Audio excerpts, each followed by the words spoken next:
Hello guys, അപ്പം നമുക്കൊന്ന് പെട്ടെന്ന് നാട്ടിൽ പോയിട്ട് വരാം. കാരണം എനിക്ക് കുറച്ച് ദിവസത്തെ ലീവ്, പേഴ്സണൽ ലീവ് എടുത്തതാട്ടോ. അപ്പൊ ഒന്നാമത്തെ കാര്യം, അമ്മ നാട്ടിൽ വരുന്നുണ്ട്. അപ്പൊ അമ്മ 2-3 ദിവസം കഴിയുമ്പോൾ അമ്മ പോവും.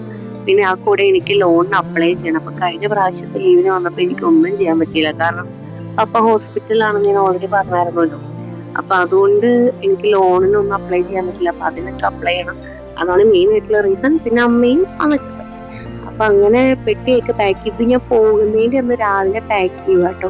കാരണം തലേന്ന് എനിക്ക് നല്ല തലവെട്ടലായിരുന്നു. അപ്പം ഒന്നും ചെയ്യാൻ പറ്റിയില്ല. ചെന്നു കയറി കിടന്നു, അങ്ങനെ ഇങ്ങനെ ഇരിക്കായിരുന്നു. അപ്പൊ പിറ്റേന്ന് രാവിലെ പാക്ക് ചെയ്ത് പ്രിൻസിപ്പൽ സാറിന് സൈൻ വാങ്ങിക്കണമായിരുന്നു.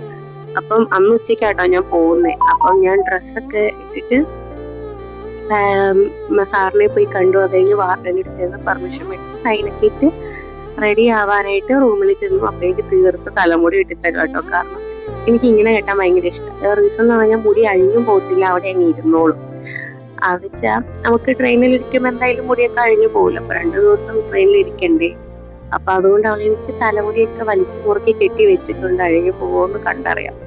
അങ്ങനെ എന്നെ കൊണ്ടാക്കാനായിട്ട് കീർത്തിയും സോനയും വന്നിട്ടുണ്ടായിരുന്നു കേട്ടോ. അപ്പൊ അതിൻ്റെ ഇടയിൽ അവളെടുത്ത് വീഡിയോ പറയുന്നത് വാലന്റൈൻസ് ഡേയുടെ അന്ന് ഞാൻ പോവായിരുന്നു. അപ്പൊ അവൾ എനിക്ക് മൊട്ടായി ഇരിക്കുന്നു. അപ്പൊ ഞാൻ പൊട്ടിക്കാത്ത ഒരു പെട്ടിന്ന് ലേസ് എടുത്തോണ്ടിരുന്നത് കൊണ്ടാട്ടോ എന്റെ കയ്യിൽ കത്തിയൊക്കെ ഇരിക്കുന്നത്.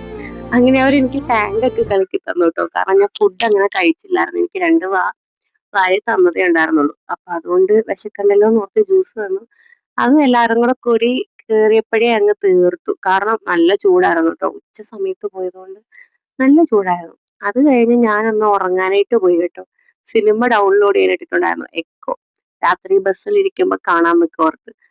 അങ്ങനെ എക്കോ ഡൗൺലോഡ് ചെയ്യാനിട്ടിട്ട് ഞാൻ കിടന്ന് ഉറങ്ങി. എഴുന്നേറ്റപ്പോ വൈകുന്നേരം ഹുബ്ലി എത്താറായി. അപ്പൊ എഴുന്നേറ്റപ്പോ കണ്ട രംഗമാട്ടോ നിങ്ങളെ കാണുന്നത്. അത് കഴിഞ്ഞ് വൈകുന്നേരം ആയപ്പം കറക്റ്റ് ടൈമിൽ ഹുബ്ലി റെയിൽവേ സ്റ്റേഷനിൽ എത്തി. ഇതാട്ടോ ഹുബ്ലി റെയിൽവേ സ്റ്റേഷൻ. ഞാൻ ഈ വീഡിയോ സ്റ്റോറി ഇട്ടിട്ടുണ്ടായിരുന്നു.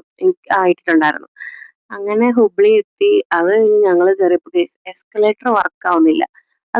അതും കൃത്യം മേളിലോട്ട് കയറുന്നത് വർക്ക് ആവുന്നുണ്ടായിരുന്നില്ല. പക്ഷെ ഇറങ്ങുന്നത് അപ്പുറത്തെ സൈഡിൽ വർക്കിംഗ് വരുന്നു. അപ്പൊ ഞാൻ ഈ നാട്ടിൽ പോണതിന്റെ വീഡിയോ പാർട്ട് ബൈ പാർട്ട് ആയിട്ട് ഇടാവോ കേട്ടോ. കാരണം എൻ്റെ കയ്യിൽ ഒത്തിരി ഉണ്ട്. കാരണം പോയ വഴിക്കെല്ലാം ഞാൻ കടന്ന് വീഡിയോ എടുക്കുമായിരുന്നു. അപ്പൊ അത് ഞാൻ അടുത്ത പാർട്ടിൽ ബാക്കി ഇടാം കേട്ടോ. അപ്പൊ ഓക്കെ, ബൈ.